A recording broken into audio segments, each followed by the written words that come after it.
Welcome back, everybody, to another episode of Duval Adjacent. We're here with a little rebrand.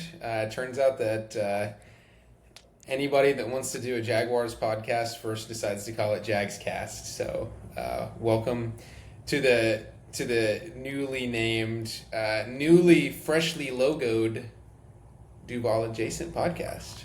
True, man.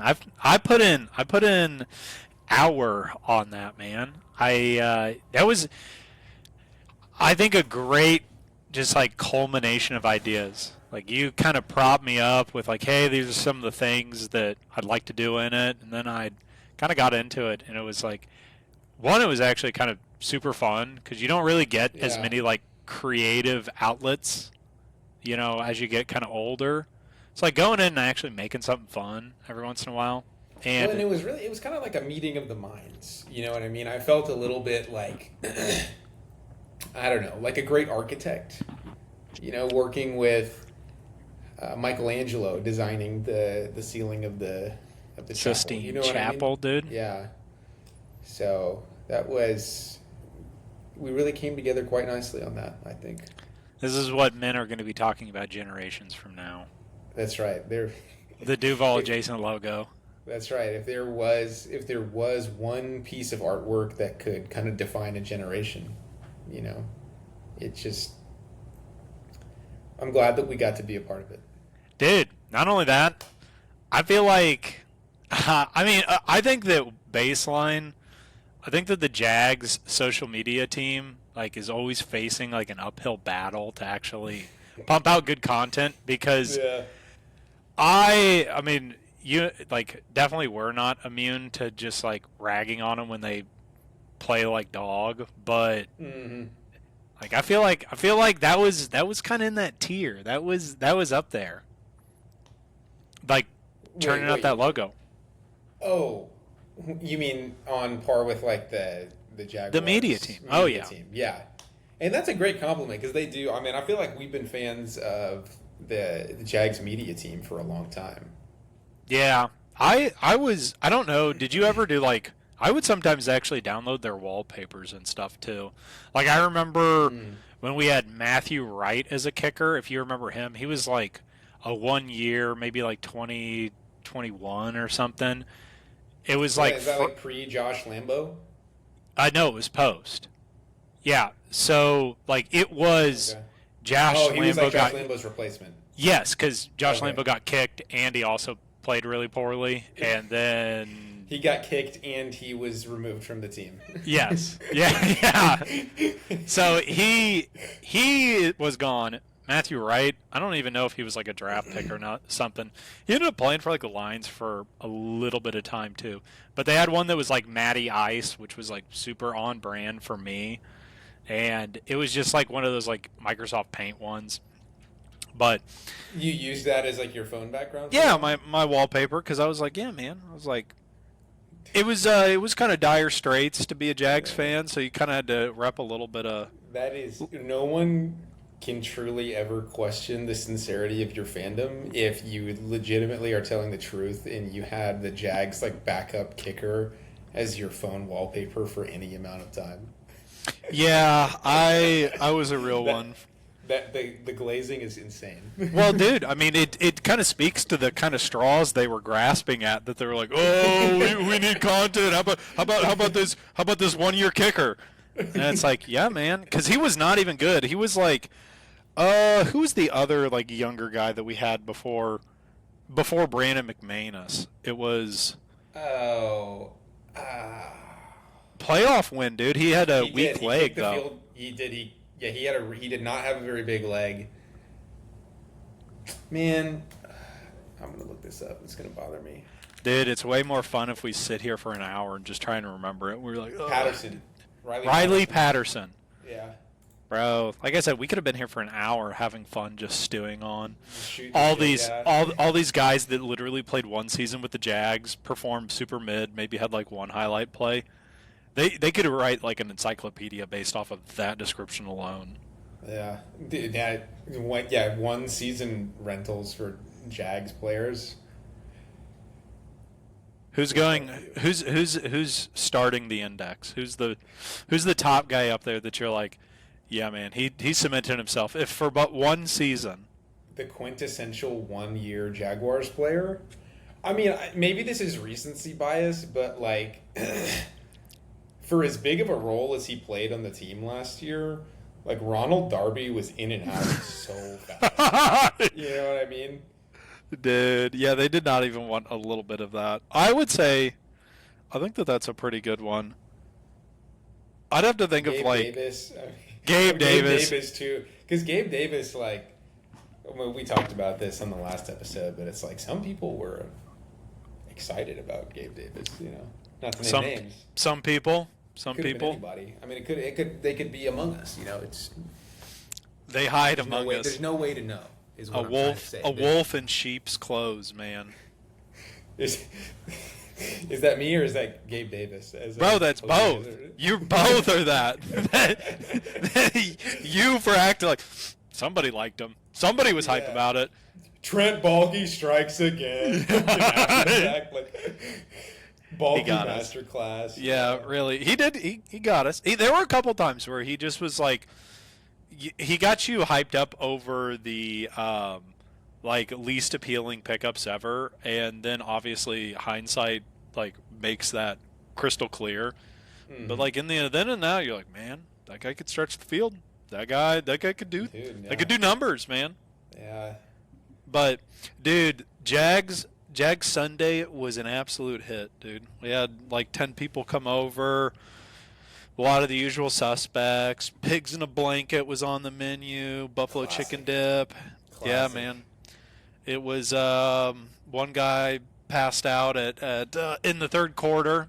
I definitely felt bad because like obviously everybody that, you know, aside from like Casey, my fiance, like aside from her, there's most of the room and Noah, I guess, and Colin.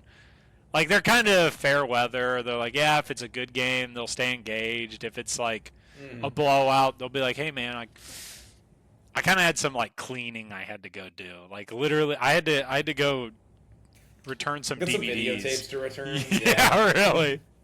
So it was all good though, and honestly, because of the delay, I actually got to kind of flip through some of the other games, and like really, I would say that a lot of the games were like really competitive. I don't know, did you get a chance to like actually watch some of the other games throughout Sunday? So I watched on and off, like during the commercials and halftime and the delay and stuff. I was watching the Falcons Buccaneers game just because I had Drake London on my fantasy team, and I was playing against both Baker Mayfield and Bucky Irving. So I was like pretty invested in that one just to try to see like what was going to happen. And kind of the same story with let's see. Oh, the 49ers Seahawks game. So I have Ricky Pearsall and I have Kenneth Walker. So I was kind of locked in on those. Pretty good. I didn't actually get to watch too much of the Sunday night game, just because I had some errands to run, and I had been watching football like all day already, you know. So yeah. But I did. I mean, I caught the ending of that, and that was absolutely insane.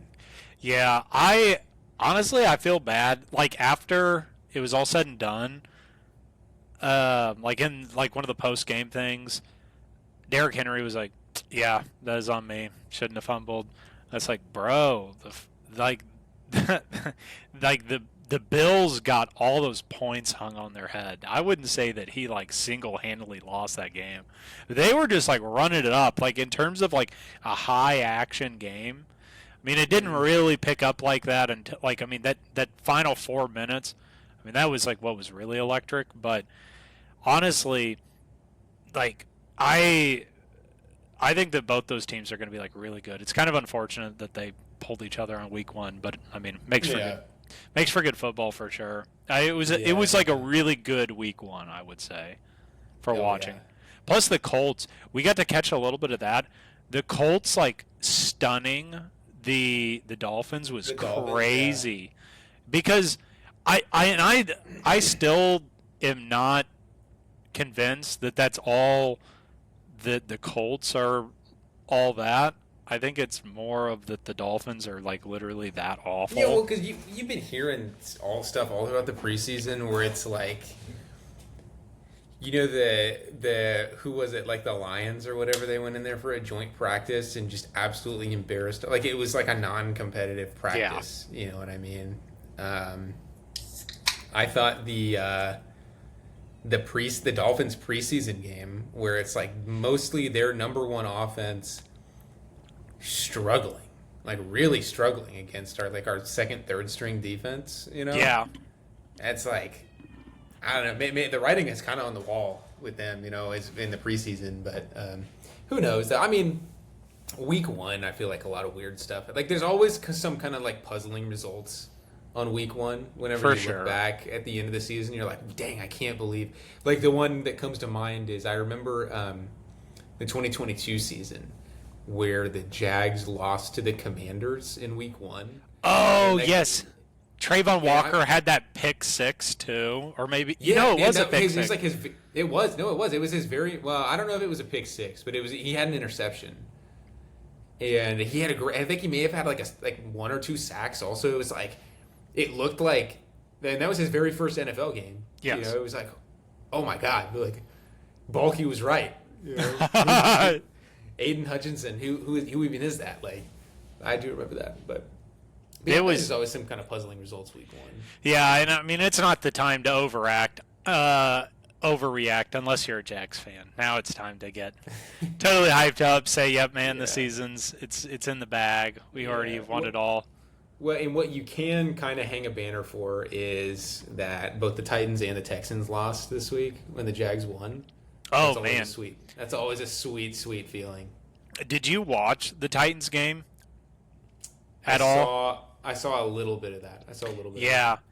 I don't know if it was like Denver was just like, yep, we're just going to pressure so much against Cam Ward. But Cam Ward just was like constantly under fire. That was like, obviously, like baseline, the Titans O-line was awful. I mean, it was like Swiss cheese out there, man. Yeah. And it was like, I saw Calvin Ridley had a big drop. Yeah. There were a couple of like really questionable. Well, so there was the one like obviously questionable one where it appeared that whoever number 5 is on the Titans like hauled it in and they ended up calling it out. And I don't know, kind of unlucky. I was honestly just shocked that for a good portion of the game, the Titans were somehow competitive. I mean, they were just knocking down a bunch of field goals to keep in that game. But, I mean, it felt like the score should have been way different in terms of, like, a lot to a not, like, points in favor of the Broncos. They looked... I did see... There was a really puzzling... I really only started watching, like, right at the end. I like, kept up with it as it was going on, but there was this really puzzling play that the Broncos did right at the end where it was, like, 4th down... And they went for it on 4th down. They're up 8 points, and they were in field goal range, and they went for it and missed it. I was like, what on earth are you doing? Was that not just the most asinine decision? Like, did you see that part?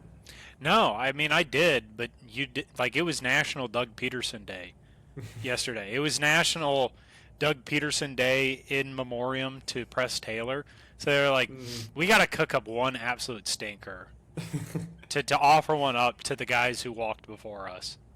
They walked so that they could run. We'll talk about the Jags game, I guess, but it nearly brought a tear to my eye when BTJ had that just like walk-in easy jet sweep touchdown, and all I could think about were all the horrible failed jet sweeps that Press Taylor had been cooking up for the last 2 seasons, that they always ended, it seemed, with like a 4 to 5 yard loss. That was like that in the Christian Kirk pass were like the signature plays of Press Taylor's playbook.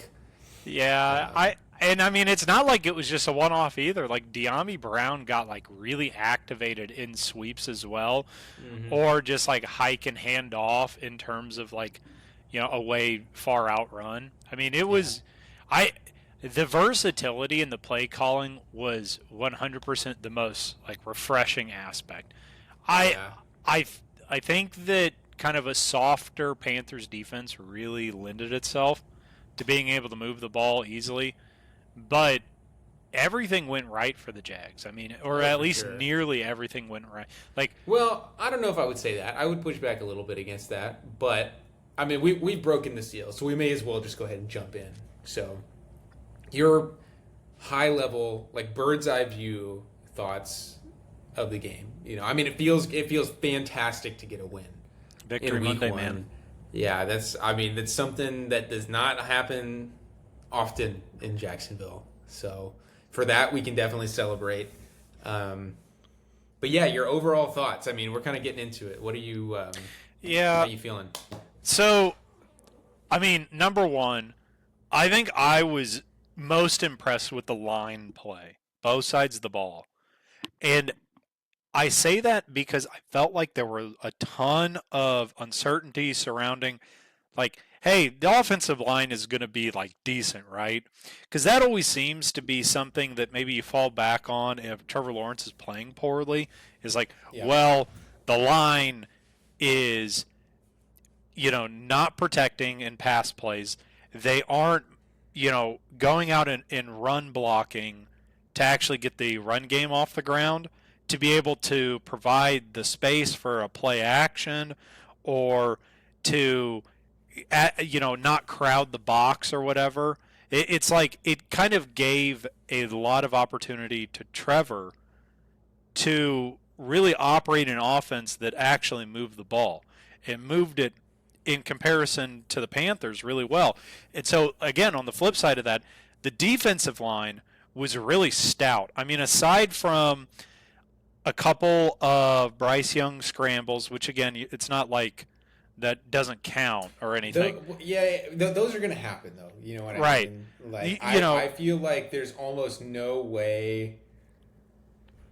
It's really hard to take away everything and the scramble. You know what I mean? yeah. And then the Chuba Hubbard, like, one off, run for like 30 Yeah, yards and a touchdown. yeah. It's Which like, that was a missed tackle that kind of led to that play. yeah. But, So it's like they absolutely had it locked down on the defensive side, and on the offensive side, they were just kept moving, and they did really well. I loved how the tight ends played. Um, I would say that it was a really good game from the Jags. There's oh, for definitely things sure. that need to be improved upon. I thought the penalties were something that I guess was a little bit undisciplined, perhaps a bit surprising. But in total, aside from I think that they kind of left some points out there that probably should have translated to Hmm. a more of a kind of a root of the Panthers. I think it showed that the Panthers were like simply outclassed. It was Oh, for not. sure. It was Yeah. not competitive, and I definitely at some point will want to talk about what that means for the Bengals. But I do definitely want to hear what do you think? I mean, from kind of that larger Oh, yeah. perspective of the game. Yeah. High level view. This was extremely encouraging. I think. You know. And a lot of that ties into what we have kind of grown accustomed to in Jacksonville over the last couple of seasons, But the narrative around Liam Cohen going into this season is this is a guy that is going to revolutionize the offense Yep. for how stagnant and uninspired Doug Peterson and Press Taylor's offense had been for a couple of years, and just how painful it had been to watch for so long. I mean, over the last couple of seasons, it felt like you almost just wanted to pull your hair out trying to watch the Jags move the ball down the field because it just seemed like there were never any answers anywhere, you know? Oh yeah. So on the offensive side of the ball, without getting too deep into the specifics just yet, it was just so refreshing Yep. to see concepts. I hesitate to use the word simple, because I don't want to make it seem like it was just, there's not like a lot of work and planning that went into it, but I guess when I say I will say simple, and what I mean by that is it didn't That require, you could do it. You could do it yourself. It Little didn't homegrown require- playbook. That's right. It didn't require just like immaculate execution for plays to be successful. I think is what I mean. It's like the plays are so well written that they scheme people open, and they're just good concepts, and they take advantage of gaps in the opposing defense. Rather than how many times over the last couple of years has it felt like, it'll be 2nd and 10, and it feels like Trevor has to make the best throw of his life just to have a successful play. Oh yeah. You Or know? that there just has to be like some random bust on the defense where they Yeah. just like cover the wrong guy, and then it's like, oh, thank God, dude. Finally, that was the break we needed. Whereas the Jags were making their own. They were making their own 100%. plays. They weren't waiting for something to happen. They went and they kind of seized into it, which again, it pales in comparison to what, as spectators of Jag Sundays frequently, some 1 p.m. Warriors, it's like it is a totally different feel to it. And I think it's like, I guess exactly what you said, it's exciting. It's For sure. Well, and that was focused mainly on the offense. I think there's a lot to be really excited about on the defensive side as well. Defense, I do want to go ahead and dive into. I think some of the specifics that stood out to me a little bit, specifically with the personnel. But from a high level perspective, I thought that they played a great game. Giving up 10 points is never, even though it really maybe could have been less. I mean, you're never going to be mad at your defense for only giving up 10 points, in the modern NFL. So I thought that some of that could be due to it. Like some of that success may have been more about the Panthers than it was about the Jags. Sure. And I also think that it's almost two different games. Playing defense against a team that you are clearly better than, and playing defense against a team that you're on equal footing with. They're almost like, obviously it's all football, but you can't, like, I feel like the strategy to like hold the little guy down, just almost like sticking your arm out and like holding them at arm's reach away, Yeah, exactly. I feel like that's a whole different game than if, I'd really like to see how this defense responds when they are playing a competent offense and they are in a close game, and, giving up any points could be the difference on a given drive between a win and a loss. But I thought, given the level of the competition that they had, I thought they played great. There weren't too many. I mean, I felt like, I can't really point to too many like massive breakdowns. There was Right. the biggest mistake of the game. I mean, there's the Eric Murray missed tackle on Chuba Hubbard that led to what led to that like 30-yard touchdown catch and run.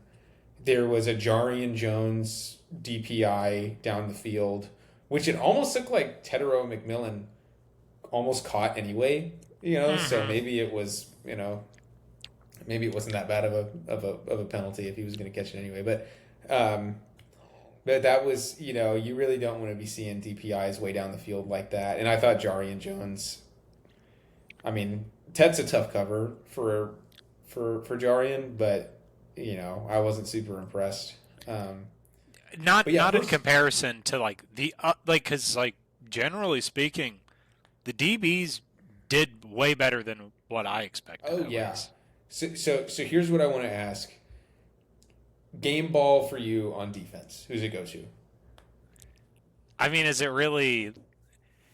I guess I feel as though that there's no way that I could give it to anybody other than Foye. I mean, it's Yeah, like exactly. I thought you were going to say, I felt like it was pretty obvious, but yeah, it has to be Andrew Wingard, Homer. Should have counted. Yeah. No, I mean, it's like Foye just played like a terrific game. I mean, obviously the tip drill type of sequence. Mm-hmm. I mean, that's a little bit of like right place, right time, but I mean, it's great concentration, following the ball, sticking with it. I mean, because again, it's like if if it goes a different way where it doesn't get tipped up or whatever, or the receiver caught it and the defender goes down, Foye is there ready to make the play subsequently. And that's a lot of that swarm and punish kind of mentality that I think that Foye has flourished within because for sure. he's always been a tackle machine. I mean, a league leader in tackles previously. Multiple times, yeah. Yeah, and so obviously that went great. You love to see that. But, I mean, ultimately he was everywhere. He was exactly where he needed to be. Well, and for a guy, like, I felt for a long time that Foye has got to have been, like, he's like top 3 most underrated players because he plays in Jacksonville. For sure. He's got me opening up multiple NFL accounts just to vote for him multiple times for the Pro Bowl, which is like crazy because now the Pro Bowl's not even like that big of a nod because just anybody gets in. I mean, we've got not just anybody. I mean, we've obviously got Ross and we've got Logan who hold down that Pro Bowl pedigree for the team. But he's not getting those nods, which I just think is crazy because it's like I think he's a game changer, and I think that maybe the defense has just been so poor in Jacksonville where he doesn't get that kind of look. But no, definitely. Back to the Pro Bowl thing real quick. Isn't it wild that we had 2 Pro Bowler quarterbacks on the roster last year? Mac Jones was a previous Pro Bowler his rookie year in 2022. Yeah. Bro, I don't know if you saw this. Brock Purdy's got I think that they said he had a toe injury or something. He's got like multiple injuries, and they're thinking that if it doesn't go well this week with him practicing, the immaculate Mac Jones may be suiting up. Dude, could be the Mac Jones revenge game in SF week 4. The Mac attack. I would love to see that. I think that that's maybe selfish, but I would love to see it. I would love to see it. Yeah. No, Mac Jones, wear the Mac Jones Jags jersey to the game. Yeah.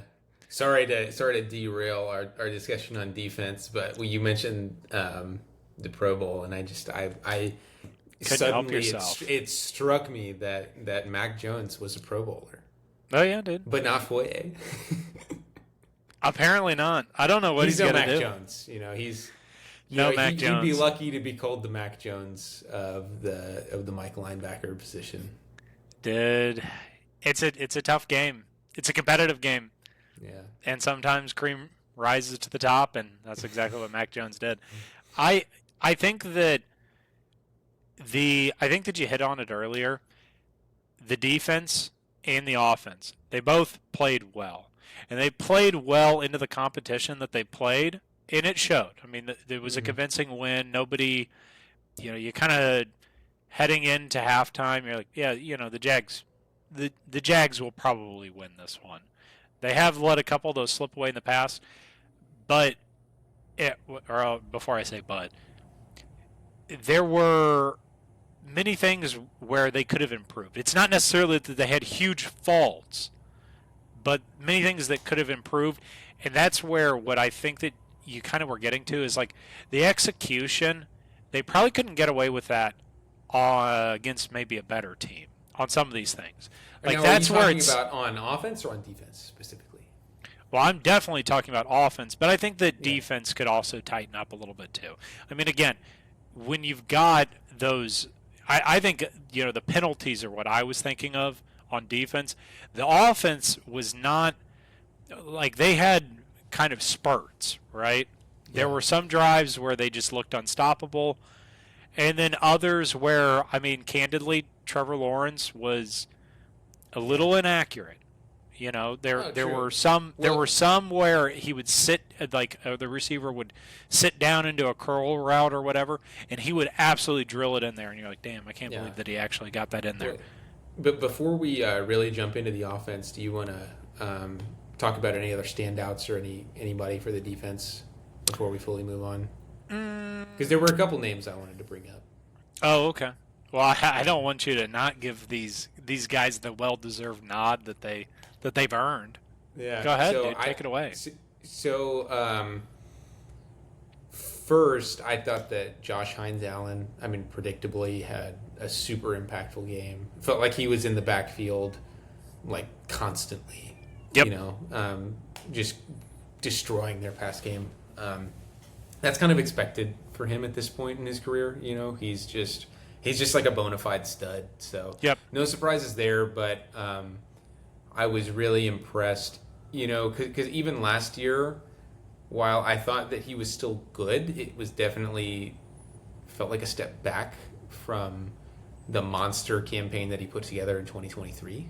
Yep. But it looked like, you know, I hate to keep coming back to the whole, like, playing weight discussion that is kind of keeps coming up with the Ryan Nielsen defense. But I don't know. That might be just like the silver bullet for him. Like, he might have just been too heavy last year, you know.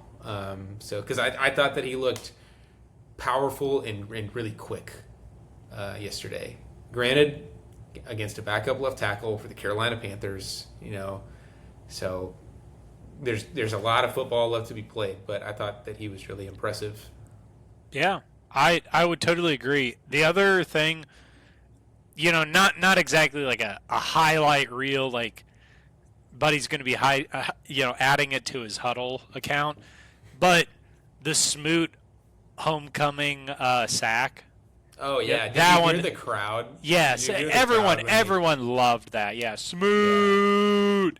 Yeah. Like, that was great. I mean, that's that kind of stuff that, you know, I don't know where he was in the interim between his stints, but it was really was good. He in Kansas City?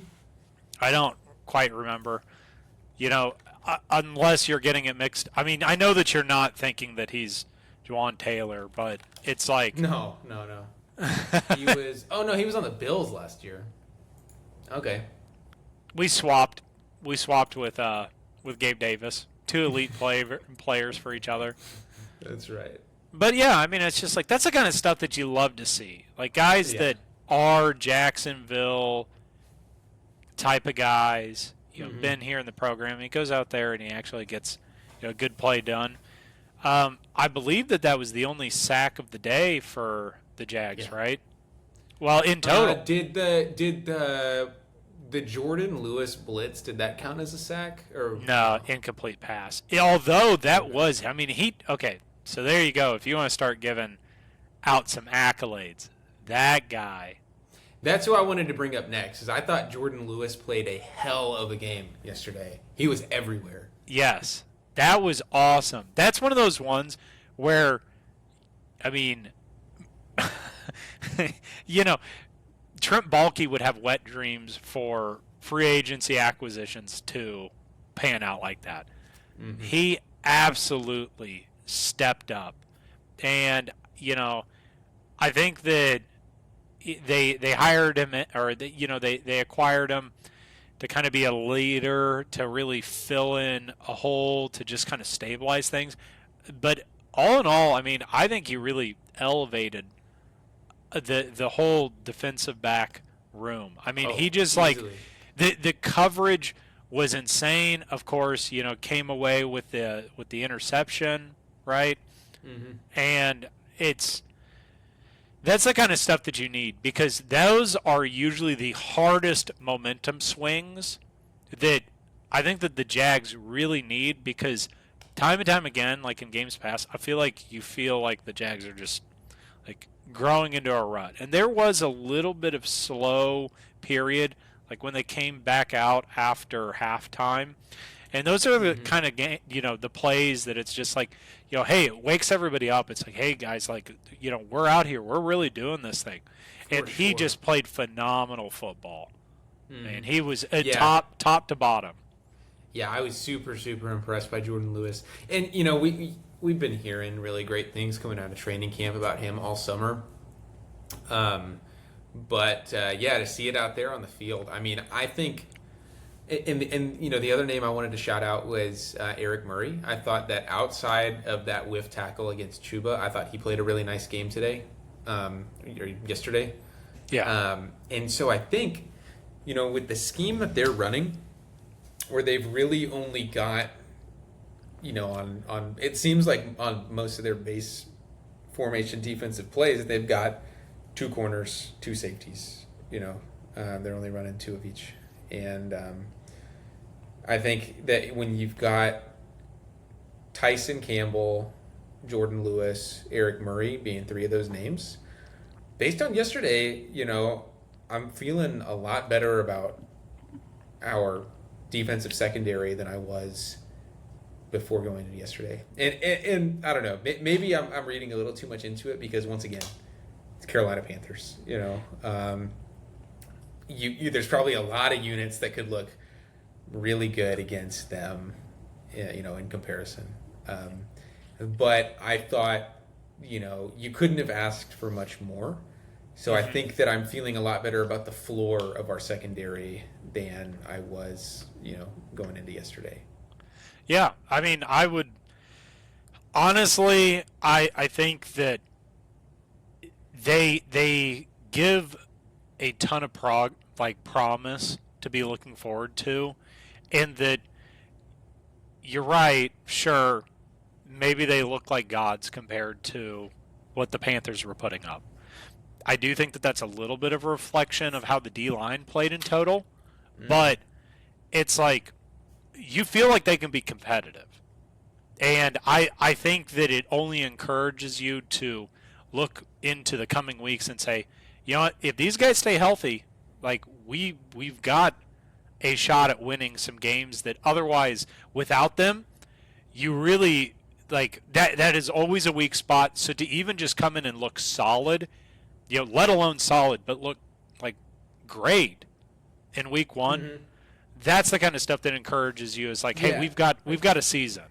I'm not confident that our defensive secondary last year would have looked dominant at all against this same Panthers team. Well, it's just because Andrew Winger didn't get enough reps last year. That's really what the issue is. I know we kind of meme on him a little bit. I thought Winger played a totally serviceable game. I did no glaring mistakes. He had a great play that unfortunately got called back due to no mistake of his own. But real quickly, I will pull up the PFF grades for defense just to see if anything else stands out as we take a look. So Devin Lloyd being up here at the top is, if you're familiar with PFF grades, shouldn't come as a big surprise because for some reason, there's Devin no way Lloyd, this is right. Why is Chad Muma on there? This is this must be preseason. I was gonna say, I was like, okay, hold on, yeah, my bad. This may be surprising. It's like, bro, because this. Let's see. Oh, that was week 1 of last year. I see. Chad Muma came in like a missile from Indianapolis off the bench. He's like, I gotta come out here for my boys. Let's see if I got the right one. Okay, yeah, here we go. I found the right one. My bad. I'm glad that we didn't. I'm glad that we didn't like justify it for like 10 minutes until we figured it out. Okay, all right. Okay, but can still, you see the right one now? Well, let me make sure that these guys all still play for the team. My bad. Rayshawn Jenkins. But yeah, still, you got Devin Lloyd up here, second highest rated player. That's what I was trying to say is Devin Lloyd, for some reason, he just always grades super well by PFF. PFF loves this guy. Not a bad thing. Dennis Gardbeck, that's a guy that you saw him being active a lot more than what I thought he was going to be. Yeah, I kind of thought when Dennis Gardeck got signed that he was going to be mainly sort of like a special teams demon, you know? Yeah. Um, but no, he played. I felt like I saw him in a lot of snaps, a lot of high impact snaps. And look, I mean, put however much stock into PFF grades that you want, but he graded pretty well here. He looked good while he was out there, I thought. Casey thought that it was Andrew Wingard at first. Oh yeah, I was like, no. Long hair. Yeah, our other white guy with the golden hair. Who's the guy on Detroit? No, whatever. You know who I'm talking about. There's another Andrew Wingard looking type. On Detroit. He's a pretty good player. I think I can't. His name is I'm blanking on it. Yeah, I do know. Although I did think that he played for. Nah, it'll come to me. You keep talking. I'll stew on that one. Okay, sure. Kyle Hamilton. Nah. Aiden Hutchinson has long flowing locks. That's it. But yeah, Dewey up here, pretty decent grade. We should talk about Travis Hunter on defense. Yeah, Hunter, or we can talk about Travis Hunter on his own, his whole own topic if you want. Dare we? Yeah, let's save it. But we can see, not in there a whole lot, but I don't know. We'll get to him. Trayvon Walker is like kind of the opposite of Devin Lloyd in the sense that PFF always grades him like really poorly. I thought Trayvon had a fine game. He was actually playing against a pretty good right tackle. Admittedly a little bit of a quiet game, but that doesn't mean that he's not exerting like the pressures that he needs to. Right. Well, and you can see he did grade pretty well on the run defense. Mm-hmm. I think now this might be a hot take. I like Tyson Campbell did get the interception. I would have liked to have seen Tyson didn't get an interception. Okay. Well, who are you talking about? Well, I guess I thought I was talking about. No, I definitely thought that I was talking about Tyson Campbell. But Tyson Campbell, I thought I'm obviously getting confused with somebody. But Tyson Campbell, I would have liked to seen a little bit more pass breakup action. I thought that there were like a couple of completions that were made against him where he was there and the receiver made like a really good catch. And those were the ones where it's just like maybe I was expecting like, hey, that's where I see the pass breakup. I guess I maybe felt a little bit underwhelmed from Tyson Campbell. I don't think that he played a bad game. I'm not saying that at all. But I am saying that I kind of was expecting a little bit more out of Tyson Campbell, throughout the game. You definitely didn't feel him as like he didn't seem like he was like a lockdown guy yesterday. Although he did, we should give credit for that crazy pass breakup he did have in the end zone that saved a touchdown. Yeah. That was really impressive. But I think I mostly agree with you there. He was he didn't feel like a game wrecker in the same way that Jordan Lewis did. Yes, and maybe that's when that's where you're getting outshone. Because I was kind of expecting like Tyson Campbell was going to stand alone as like the really good cornerback for or defensive back for the Jags. Right. And then you kind of saw a couple of completions made on him. It was like they made a great catch, and it was a difficult one. But those were the ones where it was like, man, I felt like he had a shot at it, and I kind of was a little bit maybe left wanting a little bit more. Yeah. You know what I mean? Also, I did just double check. It was Jordan Lewis that picked up the interception. Okay. Which I thought you said earlier. I did. I obviously got my wires crossed, but yeah, no worries. I'm still drunk. The wrong person getting the interception could be the wrong PFF grade for the not even the right season. I thought it was Trevor Lawrence that took one to the house and got called back on. There's just too many good-looking guys that all look the exact same. Yeah. Anything else you want to cover on the defensive side of the ball? No, but we might as well go ahead and hit on. We might as well go ahead and hit on Travis Hunter because I think that He is like kind of like a natural segue from defense to offense. yeah. So I mean, I would say that it seems to be a little obvious that he wasn't. I mean, obviously didn't have that much volume on defense. Not at all. And I think that he had maybe like one pass made on him where maybe he looked a little bit out of place, and that would have been It was like early a in the. zone look. Yeah, it was like a Yeah, zone look on third. It might have been third down where, yeah, Tedero McMillan just caught like something shallow and I think that's the play you're talking about, right? yes, exactly. Yeah. So, I mean, again, not like hugely impactful, but it is good to see him like getting some reps. Overall, he wasn't like on the field constantly. And I mean that goes Oh for no, both not even sides of the close. ball. Yeah. Hmm. So I think that they're kind of maybe feeling it out a little bit in terms of how much they're wanting to. It would be really Yeah. interesting. Do you think that there's going to become a game where he plays more defensive snaps than offensive snaps? I think it could depend on the situation, but probably like based on how yesterday went, maybe not. Yeah. Maybe I don't know. I think that it seems like they've been focusing on bringing him up on offense more I think throughout that the there's offseason. probably again, maybe this is apparent to them and not apparent to me, but it seems like that they kind of need him more on offense in Right, the definitely. immediate time frame. Definitely. You Well, know, and what I was going to say is maybe as he becomes more comfortable on defense, if there is a game where it's kind of like a blowout, you know what I mean? Like maybe it makes more sense to deploy him on defense and just stop them from getting any points.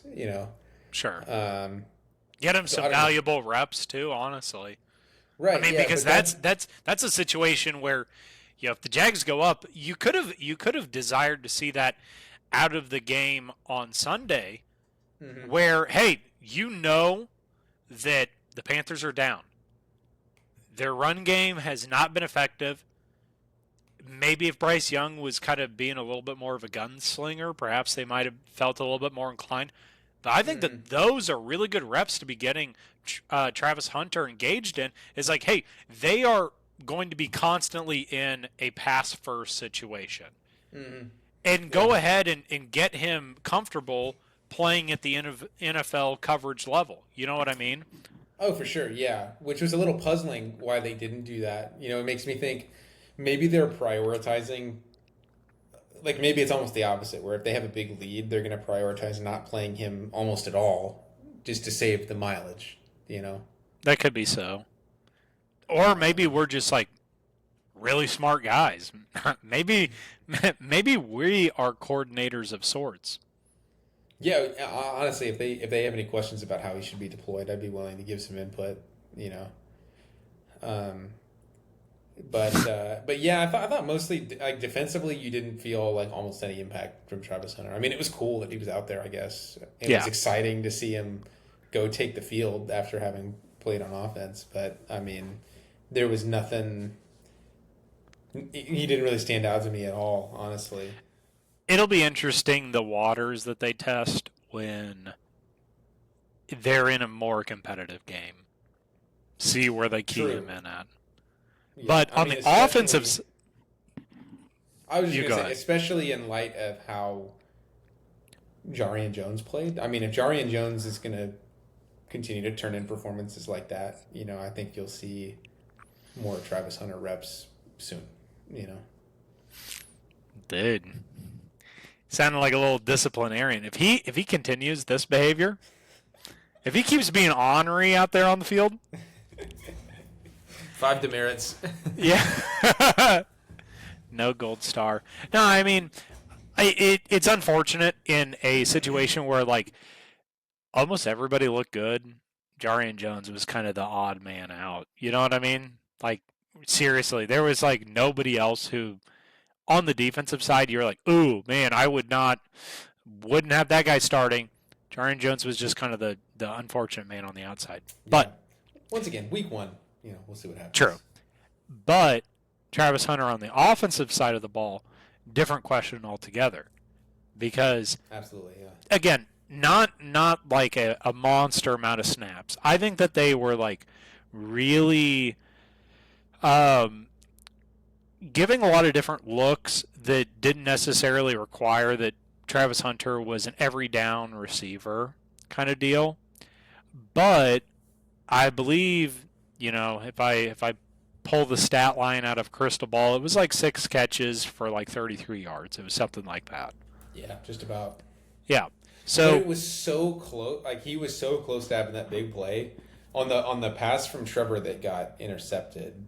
If Trevor just puts a little bit more air under that ball and J.C. Horn doesn't come down with it, I think that Travis takes that one to the house.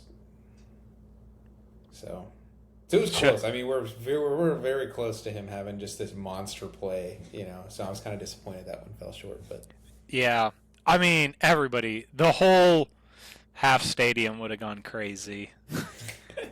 That's the thing that really sucks. I mean, it really. Okay, here's a good question. If we lived in Jacksonville, would you go in on season tickets with me? Oh, easily. Yeah. Duh. The only drawback is that we have to get. Well, never mind. I was gonna say the tailgates, dude. The tailgates are awesome. I had one bad run-in with a micro celebrity. Not to name names. Yeah, but I felt I glazed for no reason. It paid me no dividends. You never know, man. You might have some good karma coming back your way. True. Maybe the roles will be reversed someday. Hey, man. Duval adjacent got me through some tough times, man. Nah, I mean, I think that would be like the coolest thing ever. And I feel like, I mean, I'm not seriously looking at Jag season tickets, but it's got to be that's like somewhat affordable on the merit alone that it's like, it really sucks that on the season opener that we couldn't pack the bank, It was kind of a rather thin crowd. Because it was so hot, I guess that probably goes into it for some of the Florida teams. Is like, I feel like Everbank is notorious for having no shade. I got sunburnt when we saw our last game there. Oh yeah, in December. Yeah, that is kind of like a tough one, but at the same rate, it's like it is the season opener. It was very empty. I also wondered if like the weather delay had anything to do with that. Like maybe some folks went home. I don't know how bad the weather actually was during that delay. If there was a lot of lightning or what was going on. I heard that one of the it was definitely, it could have been a factor. I don't know that. I had kind of heard that it's like it was raining, but it was more like north of Jacksonville that was actually causing the delay. So it was just a lot of rumbly tumbies that were craving some Jag dogs. I'm grasping for straws trying to defend the poor faithful. People. A lot of lightning phobias in the Jags fan base. I don't know. That's just kind of as the stadium is, but it is always great to actually go there. You'd love to see more. I think that as the Jags turn the narrative around and have more successful seasons, that the bank will pack itself. Well, you started to see that a couple of years ago. Oh yeah, dude. I mean, I think that was live for our Monday night game that we went to. When we went and saw the Monday night game against the Bengals. That was crazy. Yeah, I mean, and it wasn't. I mean, they were. I guess they were atop the AFC at the time. That's right. It's number one seed. But it was, I guess, a little bit surprising because you see it on the TV all the time, and they clearly aren't filling. I mean, it's like you go to a game, and it'll seem like half the stadium is the opposing fan base. Oh, and it's like, especially for the teams that travel really well. Yeah, it's absolutely. It gets old. Give it some time. I really do think it's like time can correct something like that. No doubt. Yeah. So, Travis Hunter, That's who we were talking about. That's right. What'd he you did think? I well. mean, I thought that he looked so shifty out there. I Yeah, mean, I know that's kind of like his reputation, but like his ability to like make a move to make a defender miss at the same time as he's like bringing the ball down is just remarkable. I think that he's going to be like a crazy like yak guy. yeah. I was kind of a bit worried because again, he played for Colorado, and that's not exactly Power playing conference, against. like Yeah, you know exactly that. It's yeah. just like you didn't really know how it was going to translate, but or before I say but, and then also everybody that kind of wanted to come in and doubt him, like Oh they're yeah. watching the him practicing or whatever, and he makes one overcorrection. They're like, yeah, man's not going to translate at all. I thought he looked Mm-hmm. super crisp. I Mm-hmm. thought that he was able to turn and go for things. There was the one where I think that he tried to make like a leaping catch. He was really close on it. I think that was maybe more of a product of Trevor Lawrence overthrowing. Mm-hmm. But pretty much everything else that kind of came his way, I think he was able to bring in for the most part. Got a lot of Definitely. targets, and that is clear that that is going to be a part of the setup. Is hey, he's going to be a high volume guy. Like he's going to be catching a lot of balls, and that's exactly what you drafted him for, and that's what you love to Yeah. see. Because you with his skill set, you just want him to have as many bites at the apple as possible to just break somebody's ankles and make a big play. You know what I mean? Because over time, it's going to happen with how good he is in space with the ball in his hands. That's, dare I say, inevitable. I did. The whole hood's about to go crazy when Travis Hunter goes, breaks ankles, and takes it to the house. Dude, yeah, he's gonna juke Derek Stingley right out of his cleats, man. I'm excited for it, man. I again, I think he gives a lot of promise. Again, would have loved to have seen him play a little bit more, but Mm-hmm. from what I saw, it's only optimism. Is the feeling that you bring back from something like that. But Definitely. um, other big offensive contributors, Yeah, should we talk about Trevor? we can talk about Trevor. Or do you want to soften into it with some ETN? Sure. Yeah, ATN, super impressive. I mean,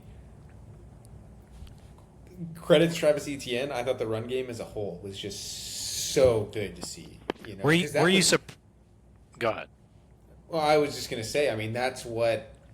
That's kind of where Liam Cohen got his reputation from. I mean, you had all the production with Chris Godwin and Mike Evans last year, but I mean, really, the reason everybody was so excited about this guy is because he took up like a bottom five running offense in Tampa and transformed them into a top five running offense in one off season. And then he comes over to Jacksonville, and that's the exact same situation that we're in. We had an offense that just could not run the ball worth a damn last year. Yep. And so once again, I don't know. We'll say it as many times as we have to, but like, could be the Panthers effect. I don't want to overreact too much, but just the concepts that you were seeing, the buy-in from the offensive line, from the receiving core, the tight ends, like everybody setting downfield blocks, getting involved, making like extending these plays in the run game. I mean, it was something that was so refreshing to see. Yeah. I mean, obviously, it's like, and I think that you kind of alluded to it earlier. When you have as a low of a bar that has been set by previous seasons, Mm-hmm. anything that they could have done that was positive would have been impressive. But ultimately, you straight up did not see anything that was like, man, this guy should not be a starter on an NFL team, Yeah. which was a very repeat thing that you saw in all previous seasons. And in fact, it was elevated past that, where I thought that the run game went well. I thought that the pass game was sorry. I think that the run game was fantastic. I thought that the pass game went well. I already kind of hit on that. I thought that the line played well. I'm not really going to like hammer on that. I think that the stats speak for itself, that it's like no sacks. Trevor had a ton of time to let plays develop. Maybe the only thing that you really could say is that it left a little bit to be desired was that Trevor often, or I wouldn't say often, but Trevor would infrequently, he'd kind of overthrow. He sailed a few, man. Like his accuracy was not super dialed in, especially after the rain delay. And I wonder if maybe that had something to do with it, just kind of threw him off. But coming back from the weather delay, I guess it wasn't a rain delay, but like a lightning delay. He didn't look right. There was a number of passes that were just like flatly off. You know what I mean? BTJ had 7 targets, caught 1. Yeah, he's only credited with 1 drop. Trevor wasn't really doing him any favors yesterday. So I don't want to sit here and make it sound like Trevor played a bad game. I don't think he did at all. I thought that he did a really good job executing the offense and was really excellent in big spots. Like specifically, we converted probably almost all of our third downs. Did we punt once? I think we did have at least 1 3-and-out, and it was at the very beginning of the sequence. Of the second half. Yes, and it was the one where I can't remember if we immediately turned it back over because it was early. It was one of those ones where we punted it. I think that they got it, maybe didn't move it all that much, and then Bryce Young immediately threw an interception or something, and it was like, oh, sweet, this is how we move the ball down the field. Because you hadn't really seen the offense, we saw the first drive, even though it ended in just a kick, it was like you kind of saw what things were shaping up to. And it was riddled with penalties. That's the other thing that you can really, be pretty disappointed by yesterday was how many penalties there were, specifically on the offensive side of the ball. Just totally unforced errors. You know what I mean? Yeah. It was a miracle that very first drive that we had resulted in any points at all, because I think there were 3 penalties on that drive. Yeah. Maybe it was just 2, but for some, my heart's telling me it was 3. It could have been 10. It felt like 5. I was afraid. I was afraid that the second coming of Press Taylor was upon us. But lucky for us, it all turned out really pretty well. Again, nothing that you could be really all that scared about. The Trevor inaccuracies or just kind of overthrows. I think give it more time. I think that just let him settle in a little bit more. Again, he's also learning a new offense. It's always sometimes difficult to tell. I remember there was one where I think it was Brian Thomas Jr. Kind of was running, and I don't know if he took the flag route a little bit too shallow, or if he kind of slowed down because he was open in space. But Trevor just absolutely sailed it over him. He leapt up, he just didn't get it, and it's oh man, that was an easy, 3.2 points for my fantasy football team, but it just wasn't meant to be. And so ultimately, I think that stuff corrects itself. And you've seen Trevor get really good down the stretch, so I'm not worried at all. Yeah. Here's something that I do want to ask though: what'd you think about kind of the relatively quiet day for Tank Bigsby? That was a little puzzling, especially given how active he was for parts of the preseason. I don't know. I also think partially that maybe every running back that we have kind of has a role, has something that they're good at. To me, Tank ETN, his skill set is running for 150 yards and on 12 touches. Tank Bigsby. warming the bench, getting Gatorade. Rubbing Bashal Tutten's shoulders, getting him ready. Yeah. I mean, like, yeah, he just kind of wasn't like super involved. I would agree that it also wouldn't have made sense with ETN performing the way that he did for him to be like, yeah, ETN, you're out. Tank Bigsby's in. That could be part of it. I also sort of feel like they might view Tank as kind of that like short yardage, like goal line type of back, you know? And there really just weren't that many opportunities where we needed his skill set, you know? So I think it might just be a situational thing. Yeah, I think that seems reasonable. Again, when we get into more competitive games, I think that's really where the dynamic aspect of the Jaguars offense will really show its head because Yeah. that's when they'll probably be challenged, to do a lot more different things because the first thing that they try may not work. In the Panthers game, it did. Like they did just were like, hey, actually, we can let Travis Etienne get a lot of drives started with a quick 6-yard rush, with a quick 5-yard rush, and then we will operate things otherwise. So when we get into more competitive matchups, I think that we will see everything evolve to maybe what we had in our minds going in as that kind of three-headed snake, you know? Yeah.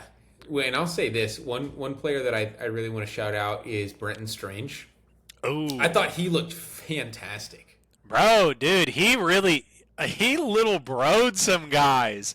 Dude, he was I mean, again, we talked about this earlier, which also, again, if you watch much of the Denver game, Evan Ingram caught a couple passes. He was involved. Dude, I'm going to go ahead and say it. It's like Brenton Strange. You don't always look at it from the economics, but obviously he's a cheaper guy than Evan Ingram, and I thought he fit the role perfectly for what they were trying to get. He was a security blanket for some check downs, the automatic passes, and the man was a monster blocking. Well, I want to push back just a little bit on that to say that I thought that he ran some nice routes. I thought he was running some really nice routes, and I thought he made some pretty nice catches in tight windows, you know, that required like a degree of focus that's not necessarily a given for the tight end position. I thought he was really impressive as a receiver yesterday, and let alone his blocking ability. This goes back to what we had talked about, you know, in the preseason when we were discussing Evan Ingram's departure. I saw at least one pancake block from Brenton Strange. Oh, yesterday. dude, yes. He was a Evan monster. Evan Ingram's not doing that. I will say, Evan Ingram, though, Luke Farrell also pancake blocked somebody for the 49ers game. It's just that Jaguar DNA, dude. He was. I also saw him do that. But you're right. Like, Brenton Strange, for a guy. So, again, he caught a lot of balls and got quite a bit of yards. He was activated, man. That was exactly what you wanted to see out of that guy. He was super impressive. He to me was like the biggest bright spot for the passing game. I mean, just his ability to block in space and then also, you know, come down with some good catches, you know. So then this might be kind of like a softball toss because like offensive MVP, because we talked about the defensive. Yeah. Hard to give to anybody outside of like Travis Etienne. Travis Etienne just he did a lot. I would say if you had to take away Etienne, who are you giving it to? Assuming that maybe you would have given it to Etienne. Yeah, I was thinking about that. I do think Etienne, like you said, I mean, Travis Etienne with the kind of production that he had, and especially that huge, like when was the last time, you know, we saw that he Travis just broke Etienne it off just, for like that just looked like so vintage Travis Etienne, you know. Are we counting linemen? Sure, man.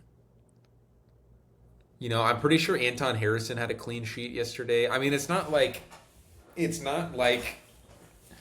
Carolina, you know, has a fantastic pass rush, but yeah, I think if we're taking ETN out of it, I probably go Brenton Strange. He was up there. I was maybe a little bit foreboding on it. I would just like collectively give it to the O line as a unit. I just They were that great. They were yes, fantastic. Yeah. that was something Really that it was like, man, you did way more than what I could have even asked for. Mm-hmm. You know what I mean? Yeah. But Brenton Strange, he just absolutely killed it. So quickly, I'll pull up the PFF grades for the offense, and this I'm hoping is going to be the correct calendar year. Marvin Jones Jr. Holy throwback, dude! I remember when. You remember when I had just like totally forgotten that guy was even a Jag, dude. It was like just Yes, had you happened did. so long ago. It wasn't that long ago, but you did. You totally forgot that he was on the team. Yeah, I rest in peace. All right, so we've got Hunter Long at the very top here. I think that's just a product of the fact that he was really only involved in like one play and he caught a touchdown. So First touchdown, dude. I think you can mostly throw that one out. I think Robert Hainsey really sticks out to me being up this high.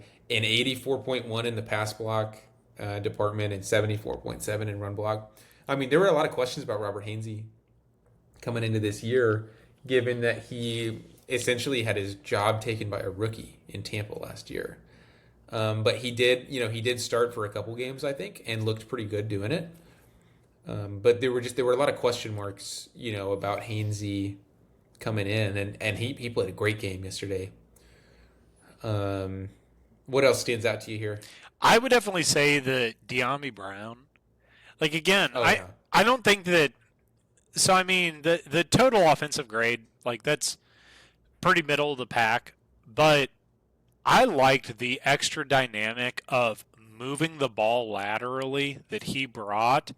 That was clear to like Liam Cohen is like, hey, this is a way that we can kind of spread the field and get it open, which I think like putting in plays like that and effectively moving the ball around off to the flats really opens up things like having a flourishing run game.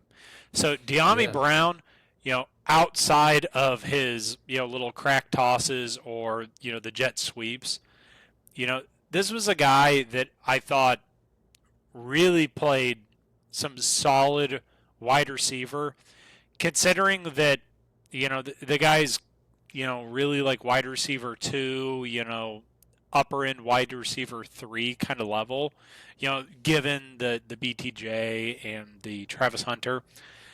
I think that he gave a lot to be excited for at the position that he will take, or I guess the role that he'll have with the offense. For sure. Well, and I think you have to love the play. I mean, so that big play we're talking about with Travis Etienne, I mean, De'Ami Brown sprinted down and, was blocking for him during that run and probably got him an extra 20, 30 yards, And you just love to see that kind of effort out of your receiver room, in the run game. So that was super nice to see for De'Ami Brown. I thought that LeQuint Allen stood out to me also. I thought that he was really impactful in the snaps that he was in. And he's kind of a guy that got lost in the shuffle of the offseason because there's so much excitement about Bajal Tutin and what he might bring, to the in terms of like big plays for this run game. But and I said it, a couple of weeks ago, LeQuint Allen's going to have a role on this team, and you saw exactly what that's going to be like in this first game. He's an extremely good pass blocker. I mean, look at this. He has the third highest pass block grade on the team, and really good, catching the ball underneath on those like third down passing situations. Like, I think that's exactly the kind of role that they brought him in here for, and I think you're going to continue to see him flourish there. And I think that's a valuable thing to have, a lockdown pass blocker in the backfield that has reliable hands, can catch the ball. Like that's a good skill set. I think the other thing that really stands out to me is you see, Travis Hunter and BTJ right here down at the bottom. Mm-hmm. I think that it's a good sign if these two guys are the problem with the offense, you're in good shape because these guys. I mean, we know what kind of player BTJ is. I think we have a lot of faith in Travis Hunter. You Yep. know, um, so yeah, I think. BTJ didn't have an exciting game. There was a No. lot where he was a step away from contention. He had balls that everybody goes up for and nobody comes down with. That's a product of being a wide receiver one and a week one play. Is that, hey, you're figuring things out. You're moving together. Trevor didn't play flawlessly. Yeah, Trevor did not do him any favors. That's Yes, for sure. but you know, that BTJ can perform, and he will. Mm-hmm. And again, the run for the touchdown, that was seamless. It was beautiful. That was just so cool to see how easy that was. There were no plays that were that easy last year. No. So, I mean, I guess I would just say by and large, it's like Jags played well. Jags had an easy opponent, but the Jags performed well. And I say that from top to bottom. It was a good showing, a lot to clean up on. I think the penalties were a big thing that you really would have loved to see trimmed down because that's the difference of, you know, I think that they could have translated to being easily into the 30-point realm. I think that they could have even scored Yeah. 40 if things were just one play different. Mm-hmm. So shoulda, woulda, coulda. But it's obvious that the Jags are postured to really be competitive in these next couple of games. And I think that really the forecast into what goes on in the future, being this matchup with the Bengals. I don't know if you were able to catch that game, but I think that maybe as we forecasted it, as like, hey, the Bengals are going to do well, the Jags are going to play well. I have a little bit of a different feeling coming out of that, and so Really, yeah. So I did not see any of the Bengals Browns game. I mean, I did see the box score, and I did see that Jamar Chase only had like 4.5 fantasy points, which saved my week because I was playing against him. But yeah, did you catch a lot of that game? I did because Nate brought his iPad and watched it on his iPad, and then Oh we yeah. eventually put it onto the TV when Wait, we is he were. a fan of the Bengals or? He's a fan of the Browns, even worse. Ouch. Oh wow, Yeah, Nate, you devil. yeah. Shout So out Nate. Shout out Nate. Nate's a real one. Yeah. So Nate, sorry. So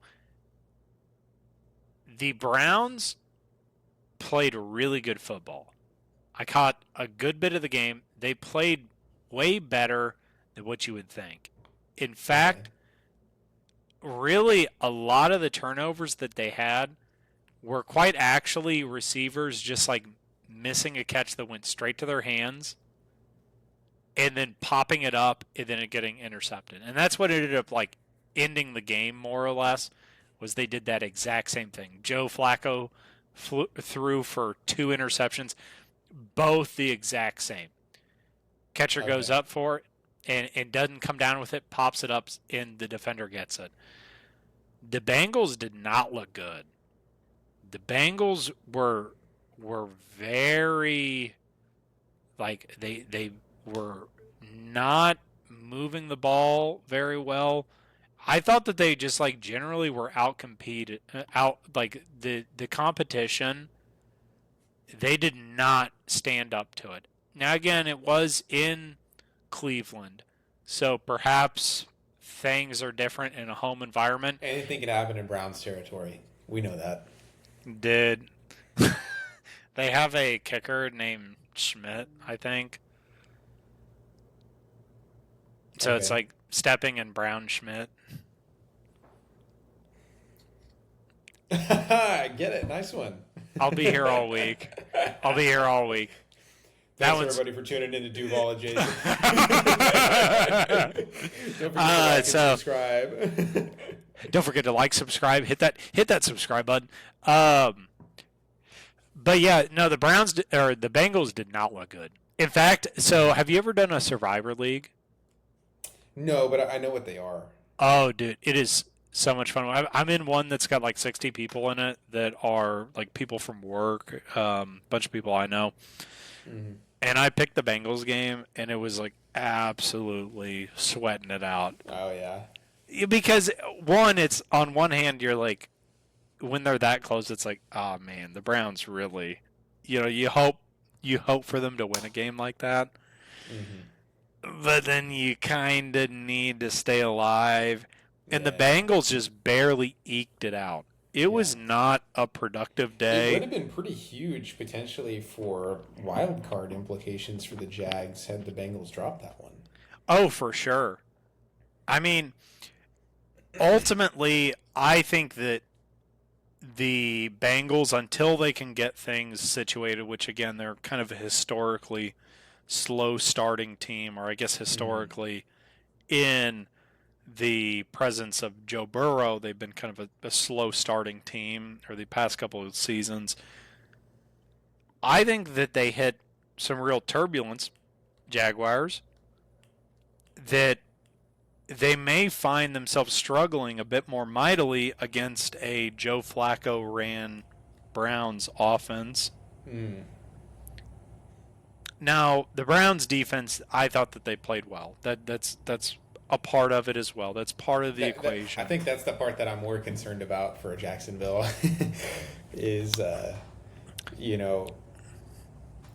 part of me almost feels like since Jamar had such a quiet game this last week, that next week he's going to pop off like extra hard, Yeah, I mean, I think that that's like fair. And I would also say that the Bengals defense like really locked down on the run. Like the Browns run game was super inefficient. I mean, like stuff that you were just hoping that Quinshon Judkins is beating the allegations, like praying on your hands and knees that he's going to be active coming up.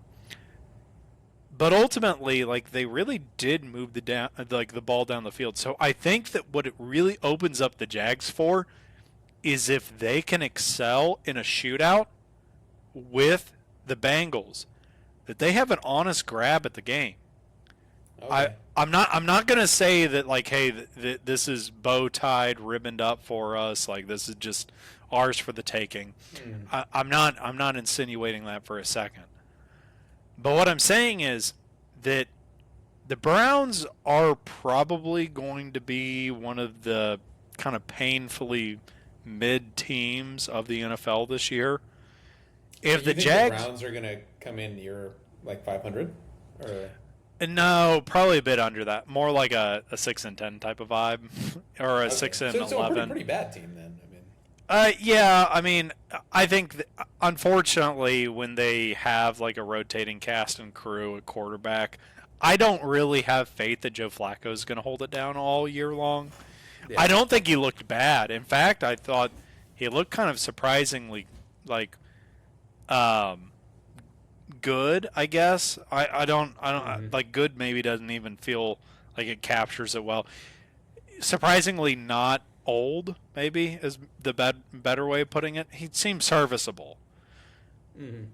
So then to see the Bengals really struggle against a 40-year-old man running the offense that is Joe Flacco gives you some hope.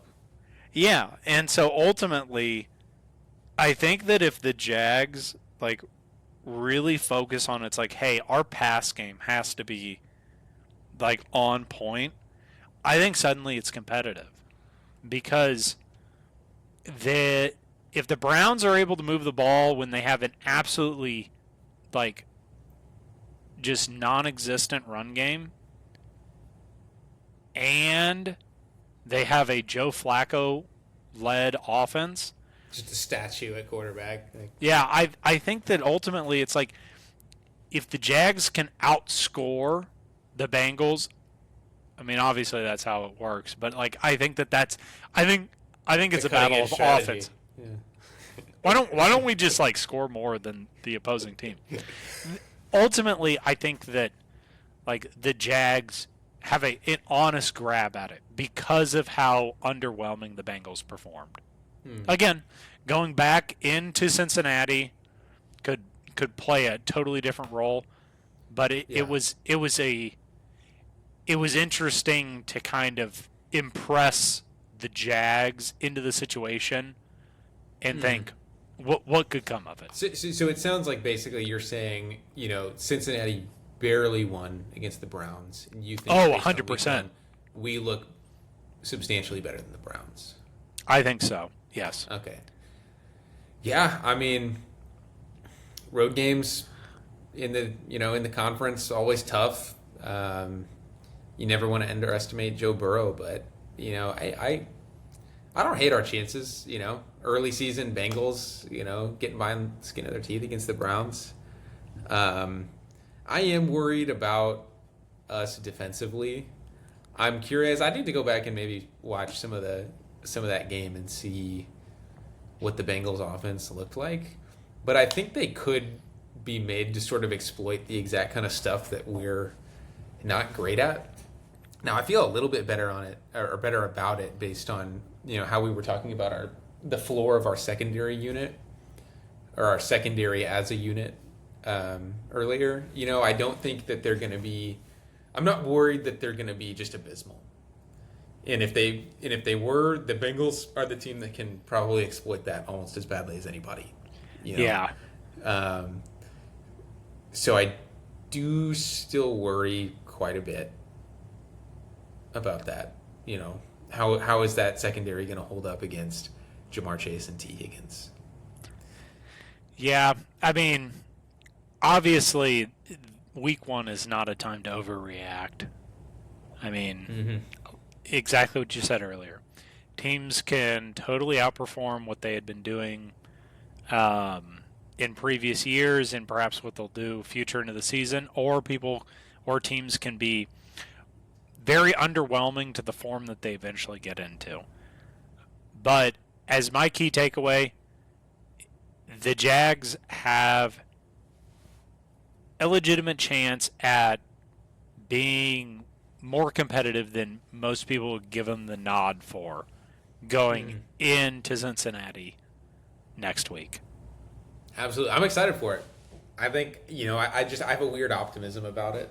Because I feel like, have we beaten the Bengals? When was the last time we beat the Bengals? Well, it certainly wasn't in 2023, man, because we were there to see that. Jake Browning, God. It's probably been at least 4 seasons, and probably longer than that. So I don't know. I'm ready to see that streak break. Yeah, it's. I think you will be surprised. Like I would welcome you to watch the highlights of it. You might find yourself a little bit little twinkle in your eye seeing the opportunity ahead of you. Shoot. Well, hey. We'll see how it goes then, I guess. Well, shoot, man. Anything else you wanna cover before we wrap things up here? No, I think that really the Jags performed well. They have things they can button up on. You can say it a lot of different ways, but ultimately, I think that they've imbued optimism into the fan base by going and getting a week 1 victory. It wasn't against a phenomenal team, but they looked really good. They didn't seem to struggle mightily, and that's a little bit different than years past. So, honestly, hat off to Liam Cohen, to Anthony Campanile. Seriously, it is apparent that this team has different DNA than what it's been previously. Totally, yeah. Because at the end of the day, you would have never seen a game like that in 2024. And I guess I am excited. I'm cautious, but I am incredibly optimistic that a lot of these star players that we have on the team are going to continue to ascend and really take the Jags far. I think that a lot of people will continue to write them off. I don't know if you saw the Howie Long talking about like I'll just pick the Jags. It was in the pregame before the game even started. He's like, I'll just pick the Jags. Just pick the Jags. Oh, like before the Panthers game. Yes. I couldn't believe that. So I'm going to pat myself on the back here. I predicted that the Jaguars would win that game 27-10. They won 26-10.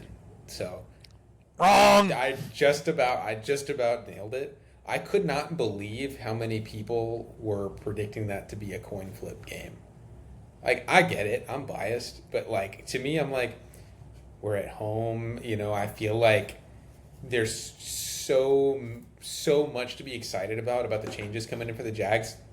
It did feel a little disrespectful. It felt a little disrespectful just how much of a coin flip a lot of the talking heads were treating this game as. Yep.